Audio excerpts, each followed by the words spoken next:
बहनों भाइयों, जय श्री सीताराम। आज का विषय बहुत ही चिंतन का है। इस विषय के बारे में कभी कभी ख्याल आता है कि वास्तव में मानव जीवन है तो है क्या, और मैं अपने जीवन में कैसे जीऊं, क्या बनाने वाले का शुक्रिया अदा करूं? अरे भाई क्यों नहीं, क्योंकि ये मानव जीवन है।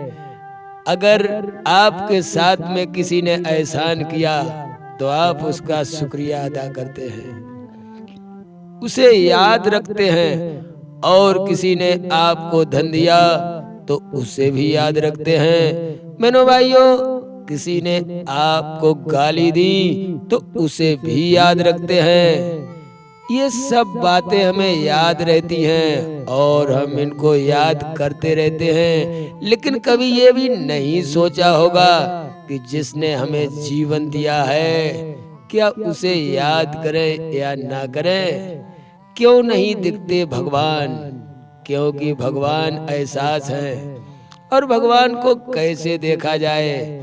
भगवान को देखा नहीं, भगवान को अनुभव किया जाता है और जीवन में उसका एहसान करते रहें।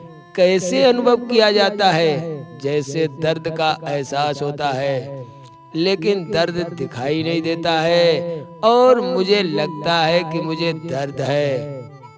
आपके पैर हाथ आदि में दर्द हो जाए तो क्या दर्द दिखाई पड़ता है? नहीं भाई मेरे, दिखाई तो नहीं पड़ता है, लेकिन मालूम पड़ता है। मुझे उसका एहसास होता है, अनुभव होता है। उसी प्रकार भक्तों, उसका अनुभव होता है। किसका? भगवान का। जैसे दूध में घी होता है लेकिन दिखाई नहीं देता है, उसी प्रकार घट घट में रहता हुआ भगवान दिखाई नहीं देता है। महात्माओं का कहना भी है, कस्तूरी कुंडल बसे मृग ढूंढे बनमाए, और तैसे घट घट राम है तो दुनिया देखत नाए। ईश्वर सर्वव्यापी है, जैसे हवा सर्वव्यापी है लेकिन दिखाई नहीं देती है। हवा का अनुभव होता है और मुझे लगता है कि आज हवा पूरब से आ रही है और पश्चिम से आ रही है। उसी प्रकार परमात्मा का अनुभव होता है। मिश्री में मिठास होती है पर दिखाई नहीं देती, वैसे ही घट घट में परमात्मा होता है, वो दिखाई नहीं देता है। आपके शरीर में लाखों बैक्टीरिया हैं जिनको गिना भी नहीं जा सकता है। बहनों भाइयों, वो हमारी आंखों से नहीं दिखते। उन्हें देखना हो तो सूक्ष्मदर्शी यंत्र का सहारा लेना पड़ता है।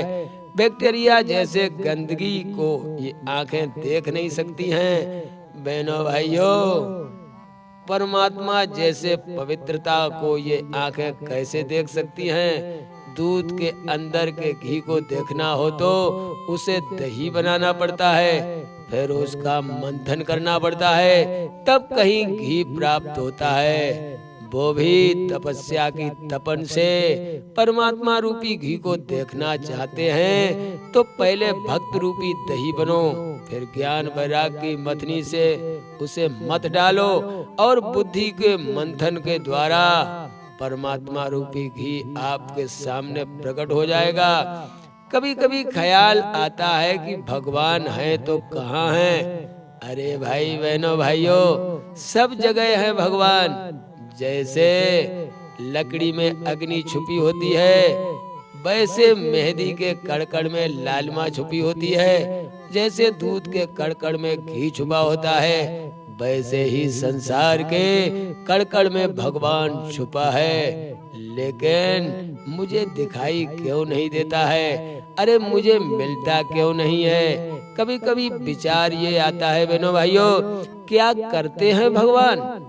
भगवान सृष्टि को ब्रह्मा बनकर उत्पन्न करते हैं, विष्णु बनकर पालन करते हैं और भगवान शंकर बनकर के संहार करते हैं। क्या पसंद है भगवान को? आखिर हम भगवान को खिलाएं तो क्या खिलाएं? कभी प्रेम से कैसे खिलाया जाए? अरे बहनों भाइयों, प्रेम पसंद है भगवान को।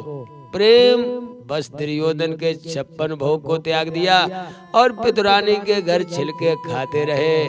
सबरी के बेर प्रेम से खाए और सुदामा के चावल। मतलब भगवान को धन वैभव सुंदरता पद प्रतिष्ठा से कोई मतलब नहीं है। उन्हें तो मतलब है तो बस प्यार से है। एक बार प्यार से जो दे दिया समझ लो भगवान ने वही आपका पसंद कर लिया, वही खा लिया। लेकिन भगवान खाते क्या हैं? भगवान तो अभिमानियों का अभिमान खा जाते हैं जो वे जान भी नहीं पाते हैं, और भगवान उसके अभिमान को ऐसे खा लेते हैं जो कभी पास भी नहीं रहता है। बच्चों पर कोई संकट आता है तो माँ हजारों काम छोड़कर खुद ही उसकी रक्षा के लिए दौड़ पड़ती है, और ऐसे ही जब भक्तों पर संकट आता है तो भगवान खुद ही दौड़ पड़ते हैं। लेकिन एक बार भक्त बन करके देखिए, अवतार लेकर भक्तों को बचाने के लिए धर्म की स्थापना, सत्य की रक्षा, संत गौर ब्राह्मण सज्जन लोगों की रक्षा करना उनका कर्तव्य है, क्योंकि वो इसीलिए अवतार लेते हैं। लेकिन जब तक पाप का घड़ा नहीं भरता है, जब तक अधर्म पूर्ण सीमा तक नहीं पहुंचता है, तब तक धर्म की स्थापना करने भगवान कैसे आए? भगवत प्रेमियों, क्या कहते हैं भगवान? अरे भगवान, और तू 23 घंटे संसार का काम कर ले, जो भी तेरा कार्य हो उसको निपटा ले, और 23 घंटे कार्य करने के बाद फिर तू 1 घंटा ऐसा निकाल ले जो भगवान को याद कर ले, उसके नाम का जाप कर ले और उसकी शरण में जाकर देख ले, तो 1 घंटे में तेरा शरीर, तेरा मन, तेरी बुद्धि हमेशा पवित्र हो जाएगी। कौन सा मार्ग है ईश्वर तक पहुंचने का? अरे प्यारे, सत्य का मार्ग है ईश्वर तक पहुंचने का। भगवान के घर जाना हो तो सत्य के हाईवे पर चलते चलो, सीधा उसी के घर में ले जाएगा, और सत्य को पकड़ लिया तो समझ लो भगवान के दामन को पकड़ लिया। वेद क्या कहते हैं बहनों भाइयों? वेद यही कहते हैं, आपने दूसरों का भला किया है तो आपका भगवान भला करेंगे, और आपने दूसरों का बुरा किया है तो आपके अपने भी आपका साथ छोड़ देंगे। यही होता है जीवन में। हम सबका भला करते हैं फिर भी हमारे साथ बुरा होता है। आखिर ऐसा क्यों होता है? बहनों भाइयों, अंगुलियां तो उस पर ही उठती हैं जिसमें काबिलियत, वरना संसारहीनों को देखता कौन है?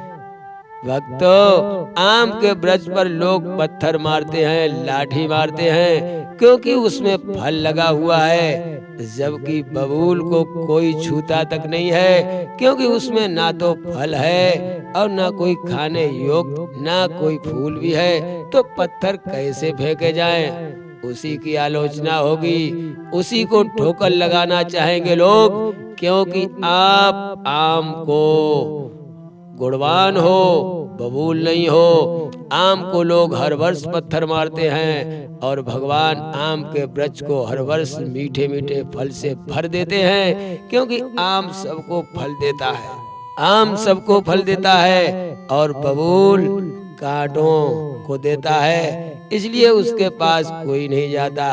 अब आपको आम बनना है या बबूल बनना है, आप विचार करके देखें।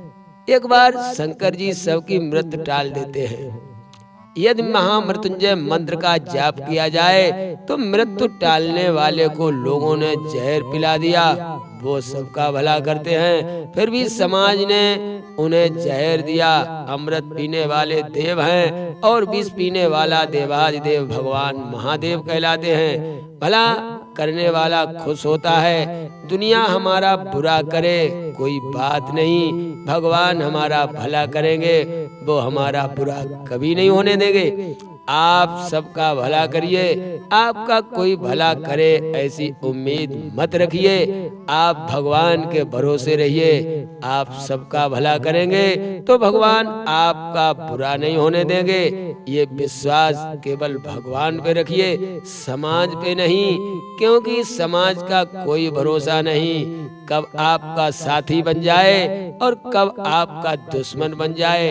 लेकिन परमात्मा सच्चे भाव से अगर लगे रहोगे तो भगवान कभी तुम्हारा दुश्मन नहीं बनेगा। कैसे मिटेगी मन की चंचलता? अथवा क्या करें कि मन बस में हो जाए? बहनों भाइयों, मन को बस में करना हो तो 4 बातों का ध्यान देना होगा। आसन पर बैठकर प्रभु में ध्यान केंद्रित करना, क्योंकि ये पहला नियम है। और दूसरा नियम है प्राणायाम करके अपनी श्वास श्वास में राम जी को बिठाना। हर श्वास में ईश्वर का स्मरण करना चाहिए। अगर ये भी ना हो सके तो तीसरा पॉइंट ये है, अच्छे लोगों की संगत करना। संगत का असर हमको बिगाड़ भी सकता है और सुधार भी सकता है। जैसे लोहे का एक टुकड़ा पानी में डूब जाता है, लेकिन वही लोहा हजारों टन जहाज में लगा होता है, वो डुबाता नहीं है बल्कि पार लगा देता है। वैसे कुसंग करोगे तो डूब जाओगे। आपका मन आपको डुबा देगा। और यही मन सत्संग में लग जाए, अच्छे लोगों में लग जाए, तो यही मन आपको भव सागर से पार लगा देगा। ये मन चाबी की तरह होता है। चाबी ताले को बंद भी करती है और खोलती भी है। आपका मन यदि संसार में लग जाए तो आपको बंधन होगा, और भगवान में लग जाए तो हरि स्मरण में लग जाए तो आपको मुक्ति प्राप्त होगी। फिर आपको जीवन में कोई बंधन नहीं लगेगा। और बहनों भाइयों, मन को बस में करने के लिए अपनी इच्छाएं मन को भटकाती हैं। मन को बकरे की तरह है जिसका कभी पेट नहीं भरता है। संयम और संतोष मन की चंचलता को खत्म कर सकता है। मन सीढ़ी की तरह होता है जो आपको ऊपर भी ले जाती है और नीचे भी लाती है।